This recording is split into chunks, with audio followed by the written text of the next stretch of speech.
In this video, we'll see IIQ interview questions on rules. This is a series of IIQ interview questions. Basically, it's like model-based interview questions. So the basic things on rule will be like people will ask, "Have you written any rules?" So we need to make sure that we know like connector rules, aggregation rules, certificate, and provisioning rules. So these are the frequently asked rules concept like what are the connector rules we have. We need to understand what are the connector rules, aggregation, certificate, and provisioning rules we have. So basically, under connector rules, you might have build map rules and read rate, post it rate rules, and all.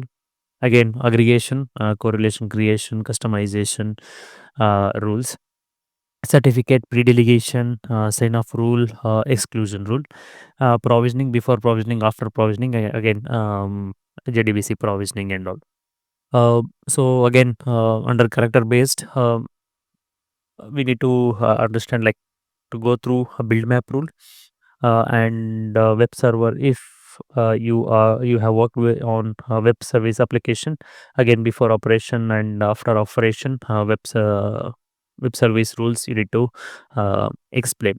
So basically, what we need to say is like why we need the rule or where we can use it. Like let's say build map rule is basically it's for delimited file. Again for JDBC also we have build map rules, and why we need it like transform incoming data. And aggregation rules, correlation rules, like why we need correlation rule if we need to check multiple attributes, or if we need to modify a key, correlation key, or any attribute. Let's say if you want to correlate based on sam account name, in the sense like you will have uh, user ID, and you need to check with IIQ user ID. Sometimes you need to check also like admin account as well. You need to correlate admin account as well. And again, sometimes it contains extra character like at domain.com. So you need to split it and correlate with existing accounts and all. So basically, correlation rule is to correlate incoming identity with existing identity object. Then customization rule, why we need customization rule, like modifying a resource object. And creation rule, let's say if user didn't correlated, it will go to correlation rule. You need to understand the flow as well, like first customization rule we executed, then correlation rule, then creation rule, and all it happens during aggregation only. And again, there are other aggregation rule like managed attribute and all. So first three will be the frequent thing. Then certificate, pre-delegation rule. Why we need a pre-delegation rule? Like if you want to delegate some items uh, to a work group or specific managers and all, we need pre-delegation rule. Then exclusion, if you want to exclude some sort of people or some sort of items from the certification campaign, like you can use exclusion rule. And you need to understand, you need to go through all the rules. Like I have made separate video on all these rules. And provisioning, before provisioning, after provisioning, like most of the times we use it for active directory, or again it might be for on any application as well.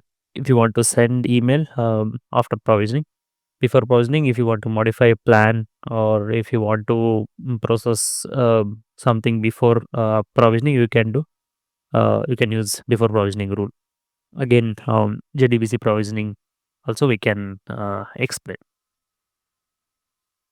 Then the again the most frequent one will be write or explain SailPoint classes. So um, interviewer might ask about provisioning plan, or you can ask to write you to plan and or like the structure of plan, like how you create the plan, like you initialize provisioning plan class, then you initialize account request. For account request we need application, native identity, and operation. Then for account request, again we need attribute request, like you can set some attributes, add some values for attributes. Again every like there will be one plan for workflow or a process. And again, account request, you can have multiple account request inside plan based on application. Again, multiple attributes inside account request. Then query options. Again, query options, they might ask you to write a query option thing, like you need to have a filter, add the filter to the query option. Then how you can query, like you can iterate, you can use list as well, like context.search or context.get object, pass the class name, either identity or any class name, and add the query option to it. You'll get the result, then iterate over it. Like you need to write or explain the thing. And identity class, you might get the question like how you search identity, how to get the uh, identity links or any attributes, how to get the manager from identity object. Once you get it, like you will use context.get object by name or id. And means if you want to query based on other attributes, like other searchable attributes, you can use query options as well.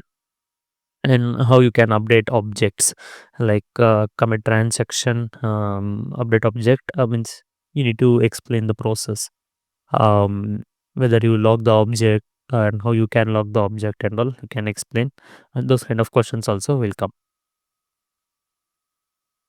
And again, there are other classes as well: identity service, approval set, um, and how you will retrieve manage attribute, means how you can query manage attribute, and what are the custom rules you have written using SailPoint classes. You'll get like how to update audit events, how to launch workflows and all. You can explain.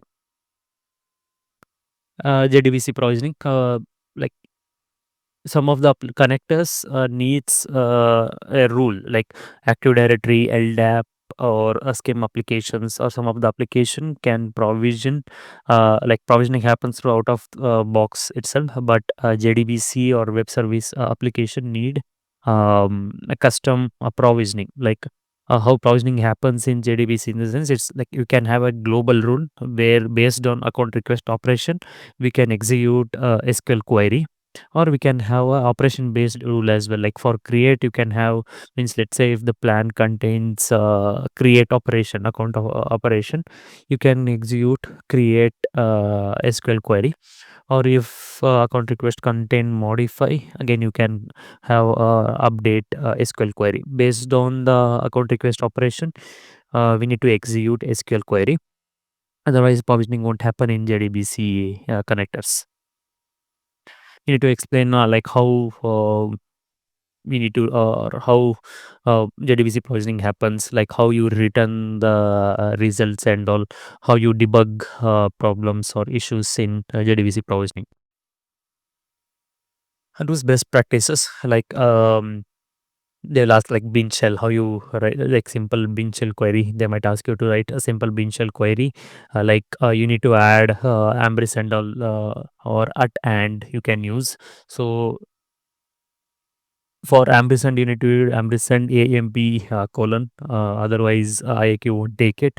Otherwise, you need to add at and AD to check or compare two values things. Again, there are other best practice how you will do a null checks and all. They will ask. Means basically they will give a scenario here. Again, I have another interview question, like a scenario based thing. So scenario based thing is like they might ask you, they will give a scenario saying that I have this string. You need to get the user details and loop through the links. You might need to get only one link. If you want to get, like if they ask you to write get only one link from the user, you can use identity service class. Otherwise, if you want to get all the links, you can use identity get all links, and then iterate over it and check the application name and make sure whether application has some attribute or not. Those kind of scenarios based question. And other scenario they can ask is, let's say you need to add the audit events, or you need to launch the workflow inside rule, how you can launch the workflow inside rule, or how you can create a work item, and Again, it's a scenario based. There are a number of scenarios, but these are the common things like identity based scenario.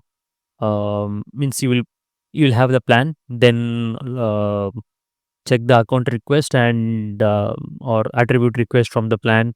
Scenario questions like how you can get the plan. So you need to get the plan, get the account request from it, then loop through the account request, then from account request check what is the plan, and again modify account request also. Oh, it come. So less frequent questions are like PowerShell rules. Before and after PowerShell, how you can call PowerShell from IAQ. Like you need RPC classes like APIs. Like you need to execute the rule. Like how you can. Basically, we'll have two rules here. One rule to call the PowerShell, and one rule is PowerShell rule itself. Inside the rule, you will have a PowerShell commands. Like let's say you need to get the uh, Active Directory users details, or you need to create a directory, or you need to update exchange online, or you need to modify mail for the users and all. You can you or we can use PowerShell rules. Basically, it will be like once executed, it will create a .ps1 file in IQ service, and until it executes, the file will be there. It will create a temporary file, it will execute that, and it will return the values.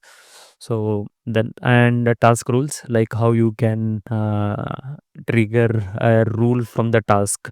Like there are cases like modifying work groups, or updating bulk identities, approving some work items, or clearing some corrupted request and all. You can have task rules. Like updating work groups, you can use like if you want to update a bulk work groups. If you want to add a user to bulk work groups, you can use task rules. Again, common topics are like connector based rules, bean shells, and provisioning process. Like provisioning process comes like a provisioning plan, the rule to update. There is a provisioner class or API where you can provision the things. Then you have again explain how you can provision without calling LCM and all. Connector based, I already explained. A bean shell, you need to have a basic knowledge if you're fresher or you like entry level, and if you have like 3 4 plus year of experience, you need to understand the depth of a bean shell and all. Thank you. This is all about IIQ entry questions and rules. We'll see in next video.